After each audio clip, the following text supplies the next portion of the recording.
What time is it? Okay, we have some fabulous live music later on, but right now, here's the kind I prefer.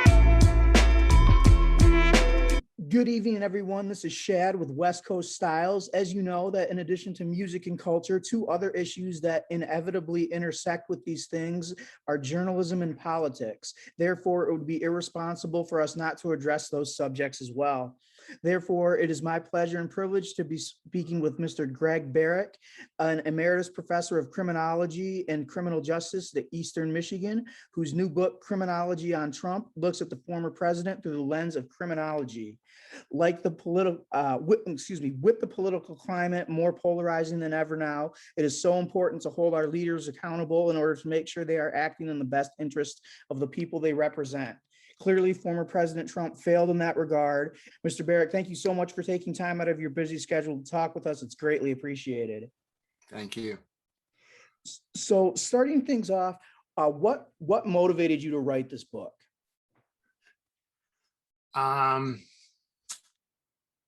Several things motivated me to do this. I mean, I've been, examining and looking at, the history and the development of other criminals. So Donald wasn't the first one. He was just the most powerful person. That and the fact that it was rather difficult, as someone who had observed Donald Trump since the 1980s, even earlier than that, and watched his evolution. And then it behooved us as criminologists not to begin to examine him. I never thought I would become a Trumpologist, but I have to a degree.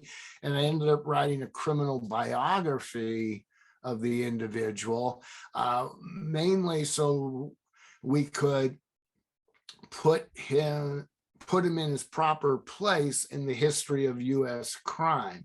Also, if you think about all the folks who you're talking with about Donald Trump, how many criminologists have you talked to? How many criminologists have you heard talking about Donald Trump?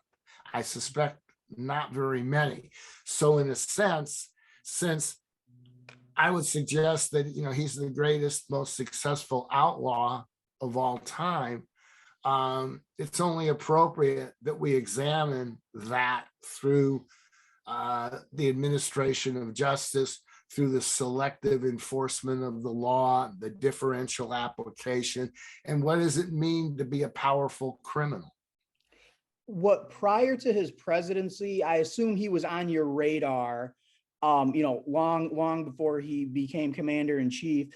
But did his presidency just kind of bring new stuff to light, like, or was it like, oh my gosh, now we're finally seeing the curtain pulled back a little bit, and here's everything that we've known, but it's kind of out on Front Street? Well, here's the deal. I mean, I knew about his history before he ran for the second time or the first time. I've just, watched him over time. I knew about his relationships with the building of Trump Tower.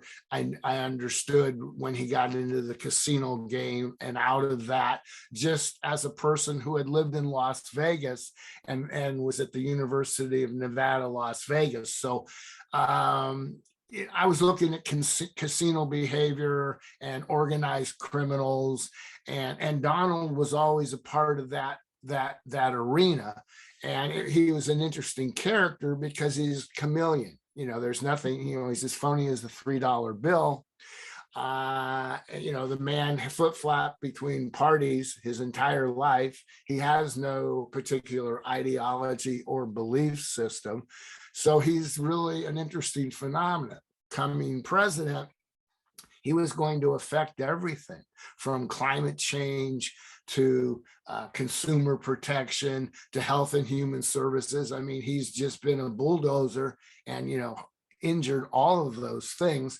So one felt obligated to talk about it and to explain how he could get away with this. How could he dupe the people for so long? How could he be a con artist a grifter, an unsuccessful business person, and yet create a persona where he was the master of the deal. Yeah, from a layman's perspective, being mine of course, I always thought that was really interesting too, because yes, he had this image, and when you'd hear about rich people, you'd think of Bill Gates, Donald Trump, and that was just a name that you associated with wealth and power. But then if you just started to look below the surface, it's like none of his businesses were very successful, and so I could never quite understand how he was able to uphold that image and that persona when it was essentially a house of cards at best. Well, in a sense, it was a house of cards. I mean, he had at least 20 bankruptcies. All of his casinos really ended up going bankrupt and down the tubes. His golf courses have lost $300 million in the last 2 decades. Fortunately for him, he inherited enormous wealth from his father, directly and indirectly, as did his siblings, and that was done fraudulently and surreptitiously and through shell companies and a variety of things. And Donald has moved the wealth to his children as well through the same means. They're doing the same rackets and schemes to avoid taxes of all kinds. I mean, for example, Donald paid more taxes in China by a long shot compared to what he paid in the United States. Oh my. Was his father, as shady as him? Did he get some of that from him? The acorn doesn't fall far from the tree. He was a chip over, his daddy taught him the ropes, and then other people such as Roy Cohn filled in the rest of it. Mm-hmm. And he's a good learner. Yeah. And despite the fact that people think he doesn't study, he studies things. He knows human behavior very well. Mm-hmm. Is there a specific reason you waited to release this book now that even though he's a public figure, he's still a private citizen, but no longer the president? Or would you have released this book regardless, even if he had gotten reelected? Oh, I would have released the book anyway. I mean, I was writing the book. I decided to write the book about a year and a half ago, and I knew that it would come out. I mean, I had been researching and I had been doing things, and I had been with a colleague developing a PowerPoint, and we had about 100 slides. And then we both said, well, gee, there's at least 2 or 3 books here. We need to write those. And we've each gone our own way to write a different book while keeping in touch with each other. So no, I mean, there was, I didn't wait to do it. This is when it got done. I mean, and the timing is very nice where we are in terms of the development of the January 6th hearings and the potential lawsuits. Mm-hmm. The Mueller probe of Donald Trump got a lot of attention, but was ultimately, unsuccessful to a degree. Why do you think that was? Okay, in defense of Mueller, he maybe didn't bring his A game, but in terms of Attorney General Barr, he had the Donald's derriere, and he assisted Donald in never even testifying. So that aside, Mueller did successfully prosecute many people here in the United States, or several people here in the United States, and he indicted numerous other people from Russia. So to that extent, we learned a lot. Was there conspiracy? No, there was clearly collusion. Was there obstruction of justice? Absolutely. But because Barr ran interference, he delayed and mispresented those findings, and it was a couple of weeks before we knew. And the Donald was capable of flip-flopping anything. When he wins, he wins. When he loses, he wins. And he was able to say there was no collusion, no obstruction. The reality is there was no conspiracy per se, but there was collusion, and there was certainly obstruction of justice. So that's on the Mueller thing. We could go to the two impeachments and talk about those too, if you like. Yeah, I'd be happy. I'd be happy to do that. And again, very curious on your thoughts on all that. I mean, I wasn't surprised. I mean, just given the nature of his character, I wasn't surprised that he got impeached. But then when he, was able to remain in office and then was essentially, well, not essentially, but was impeached again, that's just, unprecedented. Well, this is true. And if you look at the Senate votes in both the first and the second impeachment, it was clearly a party vote. From my vantage point, I would call it jury nullification. He had absolutely no defense. He was totally caught doing everything that he was charged with doing. There was absolutely no reason to not convict, unless you want to philosophically say, as many of the Republicans did, it wasn't that big a deal, strong arming and extorting the president of Ukraine, who now is our main man. Yeah. It was okay to do that. Really? So he got a free pass. He got a mulligan. The Republicans did that. And here they are, saying, oh, what a terrible thing it was on January 6th. Then on the other hand, they voted against the election, most of the lower house Republicans. So, I mean, you have all of this decision making that is nonsense.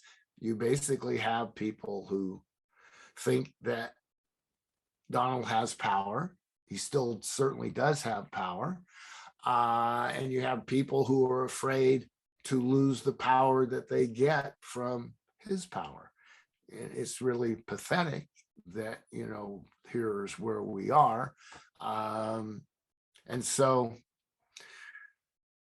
hopefully Merrick Garland will prosecute numerous people for a conspiracy, and a lot of people will go down deservedly.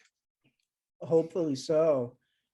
Yeah, you touched on Ukraine, which again, just given what's going on in the world right now, and then with that, you can't mention Ukraine without bringing up Russia. And what's your take on the Donald's relationship with Vladimir Putin? I don't know what his mano relationship is. I know that Donald has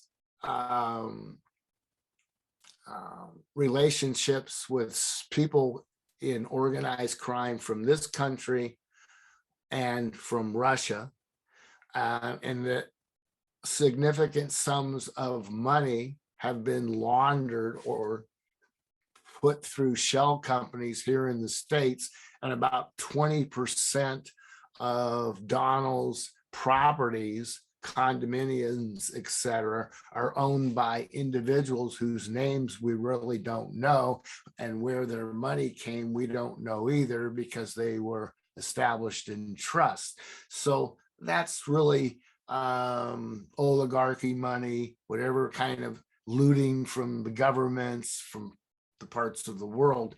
So yeah, his relationship with Putin, I don't know. His relationship with others in Russia, there's no doubt about it. this is kind of a general question, but please feel free to, kind of explore it from in any number of angles you'd like. How has Trump evaded justice his entire life? Does he epitomize the belief that money, power, and connections can get you out of anything, or is it more complicated than that? Well, it's not that it can get you out of anything. It's, it's a variety of things. If we break his behavior down into violations of criminal law and violations of civil law, most of his violations of the law are civil in nature. Ergo, he's been involved in 4,000 lawsuits involving plaintiffs and counter plaintiffs. So in that arena, he's been fairly successful, winning many more than he loses, but the vast majority end up, with some sort of settlement, or they end up just disappearing.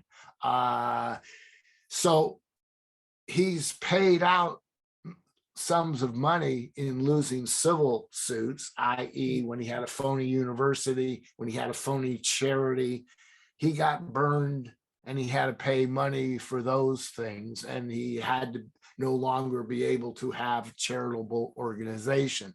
Those are some examples. In terms of criminal, that's where he has been fairly successful. His white collar and corporate crime should have fallen under RICO, still should fall under RICO, but it doesn't. Then again, not too many corporate criminals fall under RICO, only because we're not going after them any more than we're going after Donald.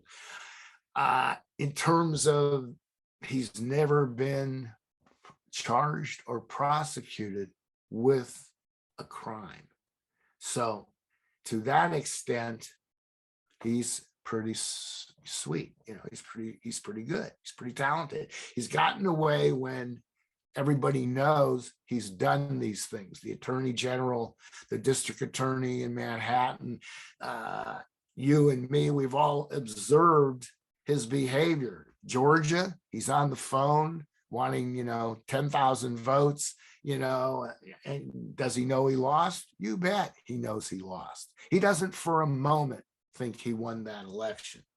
So he has malice aforethought, he has intent, he knows he lost. And he says to Raffenberg, don't worry, just say it was corrupt. I'll take care of the rest in the Republican Party. And he's right. That's the danger going forward. Should Donald not be prosecuted, or should he be prosecuted and he's in the middle of running a primary? He'll be able to delay a case until 2029, because whether he wins or loses the next election, the Republicans are set to steal it. And that's what they've done with their voter registration bills. And that's what they're doing in 26 states where they have a majority, so they can take it from the people and give it to themselves. This was a trial run, but they've got a game plan, and the Democrats and others need to stop that. What can Democrats and others do? Well, if they're taking, the fight locally into the state houses, then, as people have always said, the Democrats need to do the same kind of thing. How did they take over so many state capitals? Because the Dems didn't really go after that. And even to this day, they still go for the national, the congressional, the senatorial, the big races. So that's something that they need to do. But a lot of this is structural. We have an electoral college, which is an anti-democratic way of having elections. That needs to be removed. We treat corporations as if they're people. That needs to be removed. We have Citizens versus United, so everything is just a payola to get what you want. I mean, there are lots of things in play here, whether you're a Democrat or a Republican. Mhm. If you were a prosecuting attorney, what would you charge Trump with and why? Um, if we're talking about business, Mhm. financial fraud, securities fraud, tax evasion, and so you have wire fraud, you have a whole system of things that go on. Those would be sort of the business related crimes. He also has run some rackets and some schemes. If we're talking about the conspiracy, the insurrection, I would be charging him with sedition. Mhm. What was your take on the event that's of what happened on January 6th? Like, would you kind of, could you kind of foresee it given his character and given his behavior, or was that just as shocking to you as it was to many other people who, you know, just saw it unfold on the news that day? Oh no, it wasn't shocking for me at all. I mean, if you follow Donald's conventions, campaigns, when he goes on the circuit, there's been volatile, violent encounters where helicopters have had to fly into San Diego and shoot the lights, and 500 people were taken away. So there's not a lot of press, but there are several violent altercations in Donald's track record. And, you know, we know how he's been egging on white supremacy and Charles, you know, all of the examples that you need. We knew what was going on. I mean, he was busting at the gut. He just wanted to shoot, you know, Black Lives Matter protesters. He wanted to shoot them. Yeah, shoot him in the leg. Well, can't you just shoot him in the leg? Yeah. I mean, so, you know, the Donald, no, it was no surprise. It was a surprise that they were successful and could keep it going for 5 hours before they were pushed back. But that only happened because Donald was able to intercede and keep protection from coming to the aid of the party, because he was loving it and hoping that they would stop the count. Mm-hmm. So another thing I found interesting in your book that I'd love for you to elaborate on, excuse me, are presidential pardons and how all of that works. And again, obviously how it, you know, plays into, you know, the Trump presidency, because he's got, you know. Well, we all talk about how Trump is quite unorthodox, and he always seems to set new standards, and he always seems to be the first person to do something that others have not done before. What was fascinating, because, you know, I'd never looked at the pardoning behavior of other presidents. I had understood what big name individuals were pardoned when it would occur at the last few days of a former president, whether it was Clinton, whether it was Bush too. You know, you were aware of a few, but here I went and I looked at the from McKinley all the way forward, and I really looked in deep detail of the last 6 presidents, so I could see that he was the stingiest person with pardons of the last 6 presidents.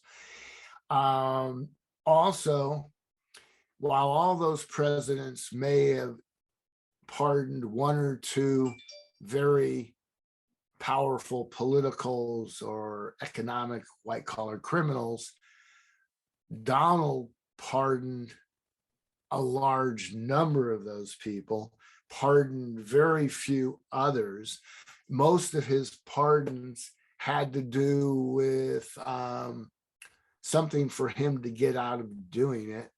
And as we know, or as we were discussing, as maybe people don't know, there was a pay to play. And the other thing is he pardoned his co-conspirators, in his crimes. I mean, duh. And he got the attorney general to go along with that and run interference. That's just the most outrageous behavior. Barr should have been impeached himself and disbarred for what he did as the attorney general.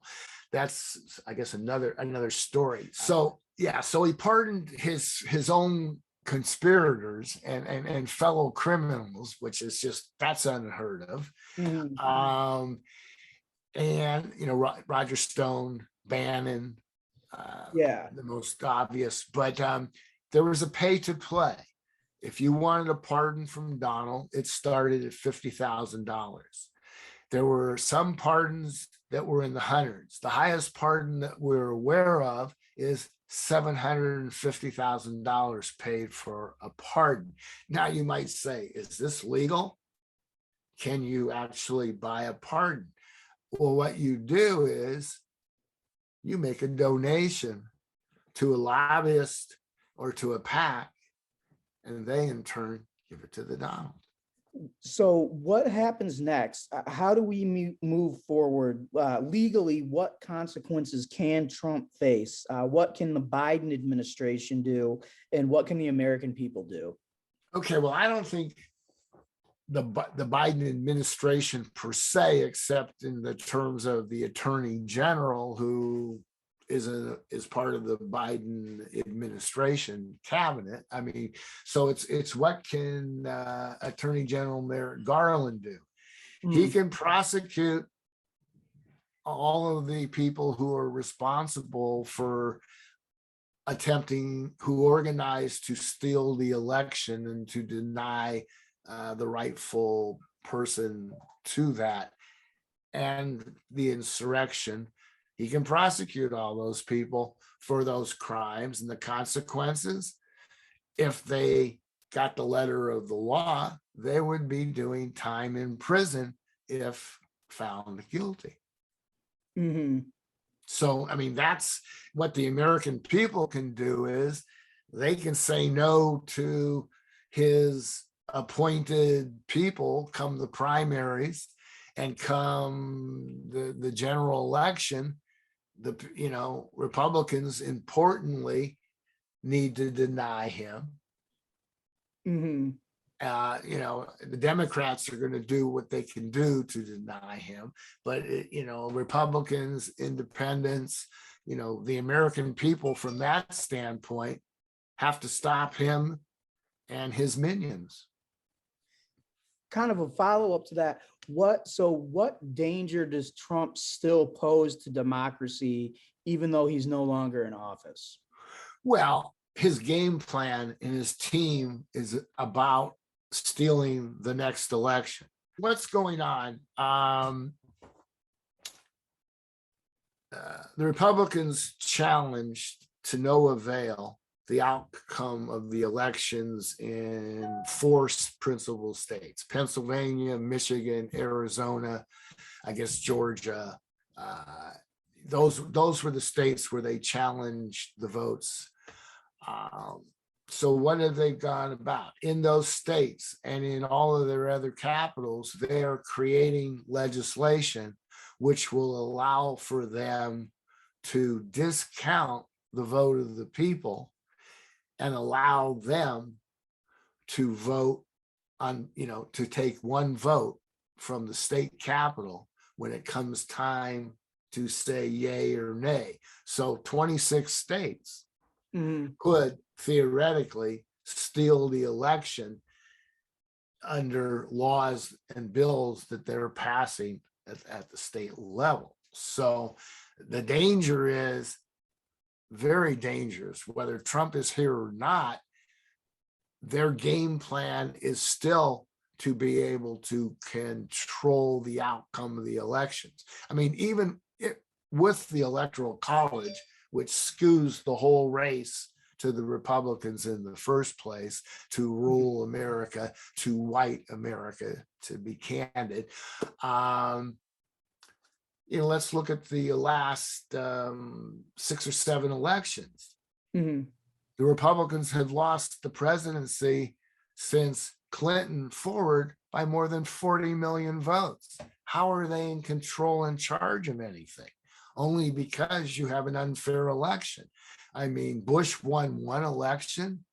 The Democrats have won every single election since, Ronald Reagan by the popular vote. If you had a real democracy, the Republicans would never see the light of day. They know that, even with the system benefiting them, even with the jerry-rigging. They are concerned about demographics, and they know that doesn't play well for them, i.e. we hear about bull BS replacement theory, okay? This is the game. So the game is that people have to fight against that. So we've covered a lot of ground. The book Criminology on Trump, it was released, it came out May 17th. What would you say you're most proud of about this piece of work?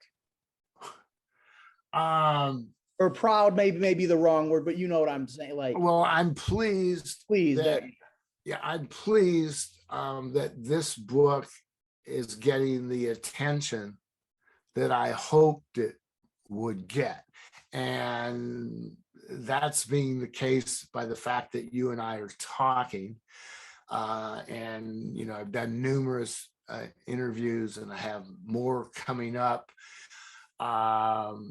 So I'm pleased that people will see the book. As you and I are speaking, I can boast and say, if you go to Amazon and you look new releases 2 days old, you'll see that we're trending at 1 in political ideologies. We're trending at 1 in criminology. We're trending at 1 in US government.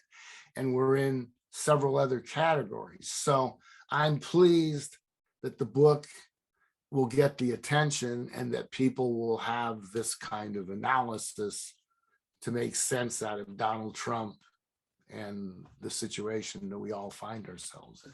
You're very highly decorated in the field of criminology. When you first started studying all of this, did you ever think that you would have to study and evaluate a president to the degree that you have? Was that fathomable? Well, my previous book was called Chronicles of a Radical Criminologist, working the margins of law, power, and justice. The story starts in Berkeley in the 1960s when I'm a student, and we have Ronald Reagan, and we have riots, and we have crimes by the Attorney General, by Richard Nixon. We've always had state criminals. We've always had leaders who have done that. We just sort of, our memories fade away. He's not the first. He's just the most successful state criminal that we've ever had. Well, thank you so much for your time, Mr. Barak. I really appreciate it. Again, you always have a platform with us. Anytime you want to talk, anytime you have a new book, or, discuss politics and culture and how all of this, kind of feeds into the world that we live in, into the country that we live in. I really appreciate your time, and we'll definitely be sure to keep in touch. And thank you again so much. We really, really appreciate it. Well, thank you, Shad. I really appreciate the opportunity. And anytime you want to talk about something, just give me a ring. All right. Sounds great, sir. Well, you have a wonderful evening, and we'll be in touch. All right. Take care. All Bye-bye. Right. You too, sir. Bye-bye. What time is it? Okay, we have some fabulous live music later on, but right now, here's the kind I prefer.